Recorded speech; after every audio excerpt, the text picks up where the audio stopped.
Hey Vesak, how's it going? I hope I've pronounced your name correctly. I apologize if I wasn't able to do so. I have logged in from your account. Let me first start by confirming your details. I have done my analysis on your birth chart, 23rd of August 1995, 8:37 a.m. in this place in Karnataka. Based on these details, this is your Vedic astrology birth chart. Let's understand the position of planets in your birth chart. Mars is sitting in the first house, but Mars is controlling the third and the eighth house. This is an indication of someone who's very courageous, someone who can fight difficult situations with a lot of determination. And Mars is also controlling the third house is an indication of a self-made human being. When Mars goes into the sign of Virgo, people as part of your personality are also very analytical, very detailed oriented, somewhat like a perfectionist. So whatever tasks that would be assigned to you, you will go out of your way to achieve perfection in that. You could be someone who's very competitive, that, hey, my work is better than yours, or my work, or I got 4.7 rating out of 5 and you got 4.3. Very competitive, very finicky about small rewards. That's what Mars does in the sign of Virgo. So, people here are finicky about details. These are the kind of people who could also have an OCD, an obsessive compulsive disorder, where they just want to achieve perfection in everything. That's who you are, that's your personality. Let's look at the 10th house, your career house. That's controlled by Mercury. So any Mercury related profession is well suited for you. Anything that involves communication, anything that involves conversations of any kind, whether it's customer facing, whether it's within the team, those kind of profiles, whether it's in the form of written or verbal. It could also be written, for example, writing. But where is Mercury placed? Mercury is placed in the 12th house. This is the first and a very, very strong indication you will be having foreign exposure. I read your email, you're working for foreign clients, and that was meant to happen for you. Why is that? Because everything that is foreign to you is seen from the 12th house. So not only the 10th house lord is sitting in the 12th, both the money houses, the 11th house lord and the second house lord, both of them are also sitting in this 12th house. I'll come to the money houses later on. Let's see what Mercury does here. When Mercury goes into the sign of Leo, it makes you an excellent storyteller. You know how to grab the limelight. Actually, this is a birth chart of someone who's very good at presenting information in a beautiful way. Not necessarily beautiful, that's more Venus related, but presenting information in a very insightful way. So when people listen to you, they are captivated by your explanation. That's what Mercury does in the sign of Leo. So you're an excellent storyteller, and that will have a direct influence on what you do. Mercury is also controlling your first house. So when the first house lord is also sitting in the 12th, it is actually a case that in the future, you may actually even work not only for foreigners, but you actually may end up working in a foreign country. That possibility is very, very high. So don't just think right now, based out of India, it could be the possibility. There could be a possibility in the future. They may ask you to go overseas and work from there. In a different field, let's try to find more clues. Now, the 11th house is the house of income generation, salary in the modern context. This is the most important house for most people because this will determine how you're going to make money. And here, Moon is controlling it, Moon is sitting there. So, taking care of people, servicing people, just like a mother takes care of children. So, having that kind of work ethics where you're taking care of people, let's say you're working as an IT support guy, you are treating your callers with a lot of patience. You're helping them out just like a mother is helping children through their issues. That is going to be the source of money. So you will always come across as someone who's very emotionally connected, very very nice person to talk to. That is how you're going to make money, and that is how you should be thinking about making money. In fact, when Moon is controlling the 11th and sitting in the 11th, medicine as a profession also becomes a possibility. So similar to that, because medicine, why? Because people who are working in the field of medicine, they're taking care of people, and they have to have that love and affection, that compassion to understand people's problem and then say that, hey, don't worry, I'm going to take care of it. That is how you're going to make money. You are also going to be emotionally connected to your work and to your professional network. So you are going to be an emotional guy, which is a good thing. And your mother could also play a very significant role as far as income generation is concerned. She could be your guide. Anyhow, let's try to find more clues.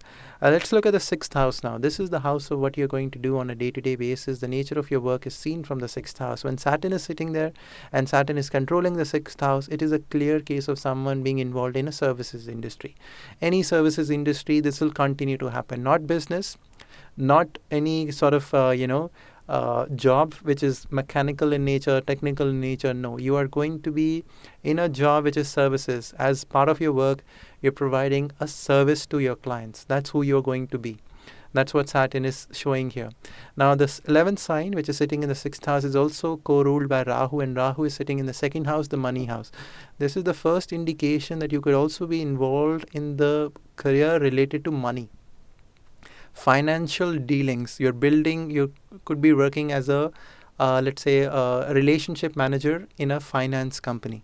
So let's say the company that's contacting you, they have clients and your company is providing some financial products to them.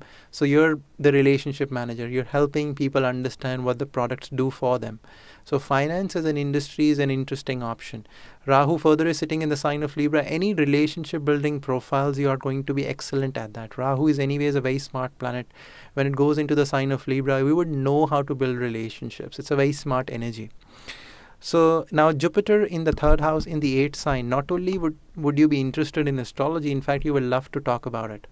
That's what this combination is suggesting, and I'm sure you already know that. Jupiter in the sign of Scorpio is a clear indication of someone's interest in astrology.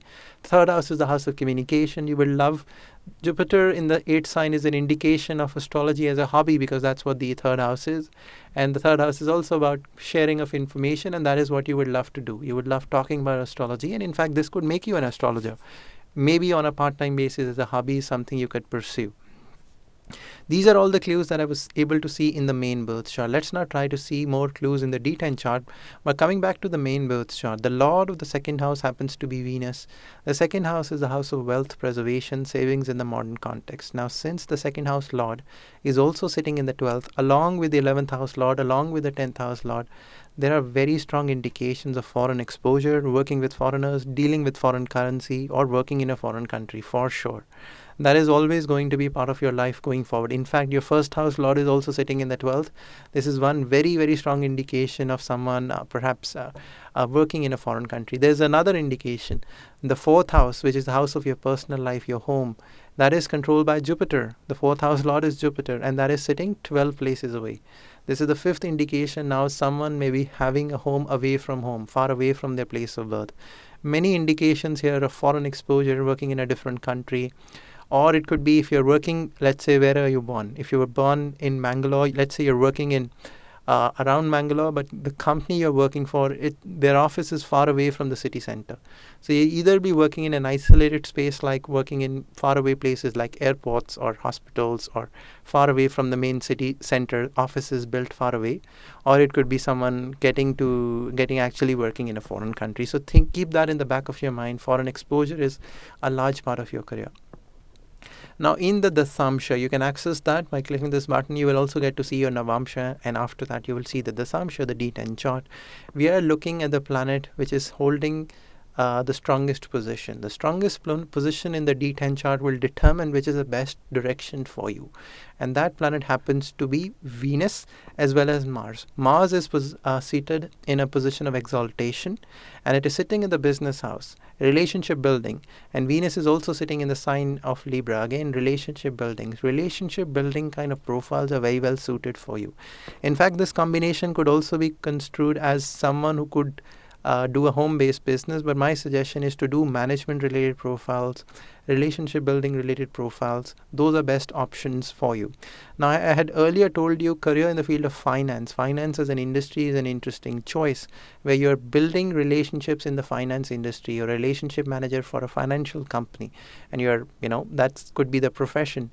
Now, in the D10 chart, there is another indication here. When Mercury goes into the sign of Taurus, which is the symbol of wealth, Mercury in the 11th house, the house of money, both of these two indications are someone who could be a counselor, a consultant regarding financial matters. So this is another very strong indication. So there are two indications of you could be working in the financial industry. Venus will always be the planet that has to do with money. Venus sitting in the sign of Libra is another indication that money related could be a profession you might opt for, either relationship building or finance, or both of them combined. Both of them combined will be an ideal choice for you. That will be the best utilization of your birth chart. Now, Jupiter is in the same sign as it was in the main birth chart. It is in the sign of Scorpio in the D10 chart as well. And now it goes into the house of passion. It's going away from the house of hobby to the house of passion. The higher version of your hobbies is the 5th house. The third from the third is the 5th house. This is where Jupiter is. So as a hobby, as a passion, you could follow astrology quite religiously. So this is what this combination is suggesting. But if you were to ask me, you could also start a business. Don't discount business. Yes, Saturn is sitting there. Saturn does indicate a large part of your life will be spent in servicing people. But since Mars is in an exalted position in the 7th house, it could either be that you're servicing people and you're building relationships, or it could be the case of you even starting a business. But a higher possibility is you working in a services industry in a relationship building kind of a profile, a managerial kind of a profile.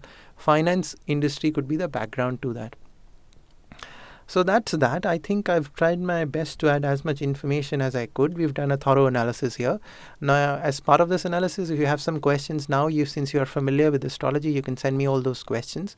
I'm going to now focus on the Dasha system. I'm sure you're already aware of it, that you have moved into the Mahadasha of Mercury from December 2017. So you're currently under the Mahadasha and the Antadasha of Mercury, but you're about to enter this Antadasha of Ketu, which is going to start mid of May 2020. So this doesn't seem like a very promising time from a money point of view, because Ketu is that kind of an energy, and Ketu through its 4th aspect will have an influence on the money house, the 11th house. So it is going to be an unpleasant sort of a situation from a money point of view, in the sense that you should not be experimenting with your current position. You should not quit your job, should not put yourself under financial risk during Ketu's phase. If you have to make a decision about a change of job or making a significant decision about your career, you wanting to go for, let's say, a managerial kind of a profile in a finance industry, like the one I've defined, a relationship manager, a client-facing kind of a profile, then you should make the decision after 22nd of March 2020. Right at the beginning of Venus's Antadasha. Venus's Antadasha is going to be a very promising time for you from a money point of view. Venus is the strongest planet in the D10 chart. Venus is occupying the house of luck. Rather, it's controlling the house of luck, the 9th house in your case. It's also ruling the money house. Venus is a planet of money. It's in a strong position in your birth chart. I don't think you will be facing any issues in your professional life. So Venus's Antadasha, this is a very promising time ahead of you, although it's slightly more than a year from now. I think 18 months from now is when that promising time is going to start, 18 to 21 months. But other than that, I think you should just focus a little bit now on consolidation. Don't focus too much on experimentation at the current stage. Right at the end of this year, the beginning of 2020 will be under the Prantadasha of Saturn. So there could be some anxiety, some pressure, some tension regarding work, because Saturn is that kind of a planet. But Saturn is happy in its positions. It could be that you are made to work really hard during that time. It could be the case that you're very busy with your work at that time because of the Saturn's influence. But other than that, I don't see any major issues. Change of job possibility should only arise after 22nd of March, in my opinion, 2021. It's a pleasure here as well, Vaisak. I am working in an IT company. That's great. If the job is comfortable, it's decent pay, don't experiment too much till March 2021. So education, right now, it's not the phase for higher education either. I think if you have to go for some sort of a master's program, then you should do it under the influence of Venus, because Venus is the one which is controlling the 9th house in your case. In fact, in your case, you can even go overseas for the purpose of higher education. This is a very high possibility, and I've seen it in endless examples.